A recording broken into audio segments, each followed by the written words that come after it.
everyone, and welcome to another edition of Dreamtime with Danielle, and that is me. Today, I have a dream from last month. Now, I am a pretty regular dreamer, but I confess there are nights where I just do not have dreams. So, I've decided to explore a pre-quarantine dream. This is from the beginning of March. Ha ha ha. What a different world it was. So here we go. I dreamt that I am surrounded by people and looking for privacy. I'm in the desert and aware of flying like a bird, or seeing a bird fly overhead. I like how I'm looking like there's a bird overhead. Then falling / seeing the bird fall and hitting a cactus. It's a small ground cactus that looks like hearts. And then I wrote, or testes. I crack myself up. Some of the cacti needles get stuck on me, and I focus on my hand, plucking each one out uncomfortably. I can feel them unpulling. And that is the dream. Let's draw these cactus first. I say they look like hearts, right? And it's because they were doing this, which is probably why I said, or testes. Who doesn't love a good testicle joke? Come on.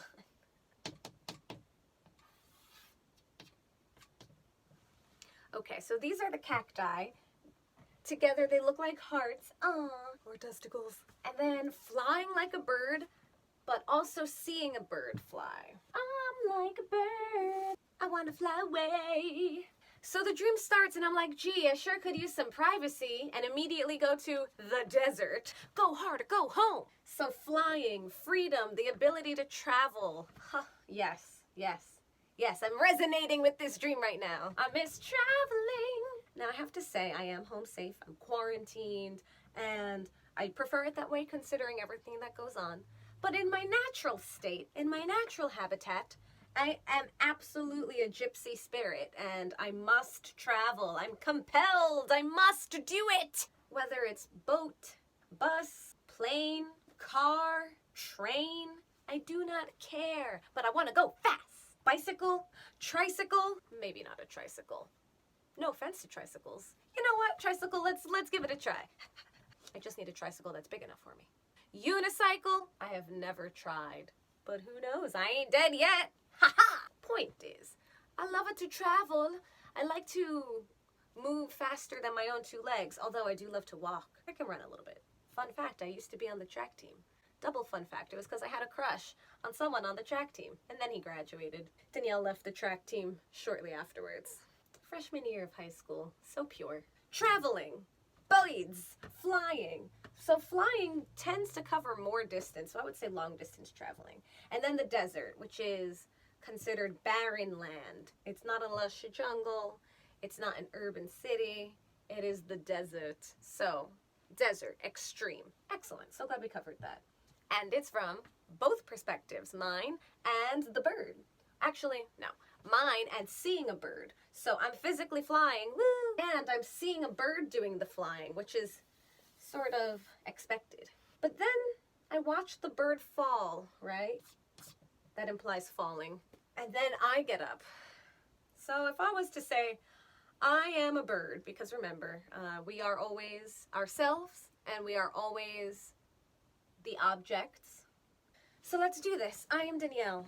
I am a bird. I fly wherever I want to. The world is whatever my wings can take me to.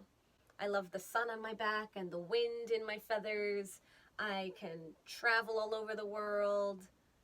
I'm a solo being, so I don't have to worry about carrying anything on my back or clutched in my little toesies. No obligations. But then, okay, I'm a falling bird. Something's gone wrong. Why aren't my wings taking me where I want to? Why am I falling? I could always trust my wings. Exploring that, I would say the falling bird represents self-doubt, fears, or a misunderstanding. We don't always have the information. When things don't go my way, I get confused. My brain immediately is like, what are all the reasons why this could be going wrong? So fear-mongering, I absolutely am my biggest fear-monger.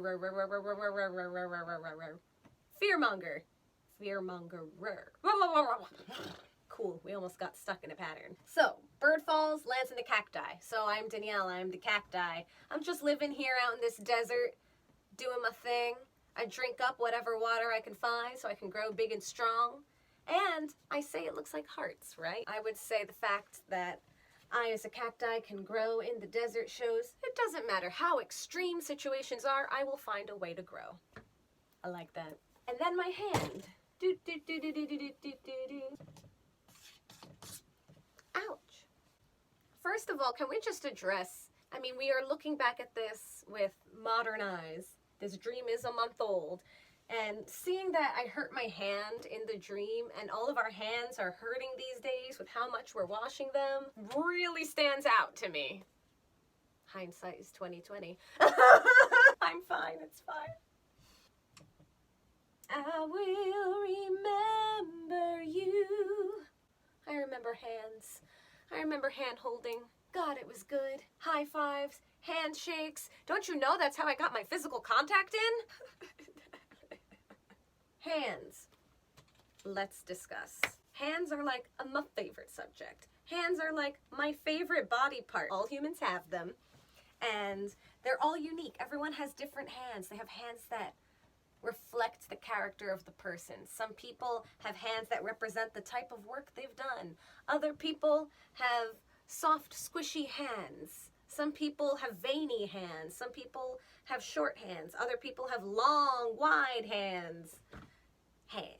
Hands represent how we handle the world, how we manipulate the tools at our disposal, the details. Are we capable? So the fact that I get all these little cacti dudes on my hand tells me that I landed on my hands, right? My hands touched the plant. So first of all, ow, not supposed to do that. Second of all, sorry, this gonna get graphic. Bloink. Plucking out the little needles. Bloink, bloink. In the dream, I could feel the pulling. And I say it feels uncomfortable. So it's not bad, it's not wrong, it's not sinful, but it's uncomfortable. Again, looking back at this with my April 2020 eyes, looking back on it, I'm like, this dream is prophetic. My ability to travel is soon going to be changed. That I'm going to land on some uncomfortable circumstances. It will not devastate me. It won't kill me, but it's going to be uncomfortable. Blink, blink. Needles. Let's explore the needles of the cactus. So needles are fine, fine bits. Whether it's metal or the natural material. What is a natural needle made out of? Researching. I have returned. Welcome back. Telling that to myself. You didn't go anywhere, did you? So it turns out they're called spines. Spines, and they are modified leaves. And there was a whole lot of other sciencey stuff in there that I didn't bring back with me to read to you, so we're just going to move on. Spines. They protect the cacti. They camouflage the cacti. They diffuse light, according to this article I just read. Considering that spines protect the cacti and the spines ended up in my hand, I would say that something that is protective is sort of pricking me. What is protecting one creature is harmful to another. Ouch! Now the meaning of cacti is about endurance and adaptability. How do you guys like that? It's fun looking at dreams over time to see what they might have been saying based on what is happening versus dissecting the dream as soon as you have it, which may have veiled meanings. So cacti, they can endure in harsh circumstances. They're strong. They are adaptable. They have tough exteriors, but it is the interior where the magic happens. They store water, right? What do I always say? Say it. Water is always emotion. This is a plant that's storing up water. It could represent the need to store up emotion. Emotions come in all shapes and forms.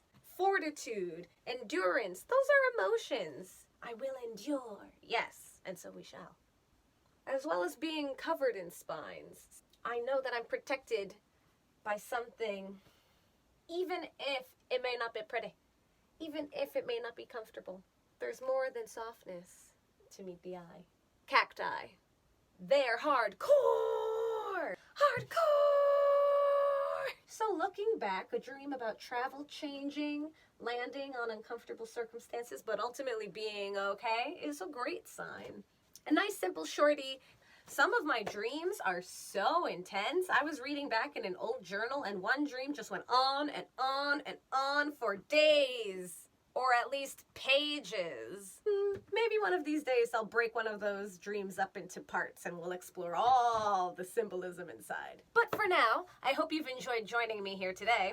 That's the dream, that's the symbolism, and this has been Dreamtime with Danielle. And that's me. Thank you for joining me, and as always, you are welcome and invited to send me your dreams. If you're interested, information is down below. Join me next time, and I'll see you guys for another riveting session of Dreamtime with Danielle.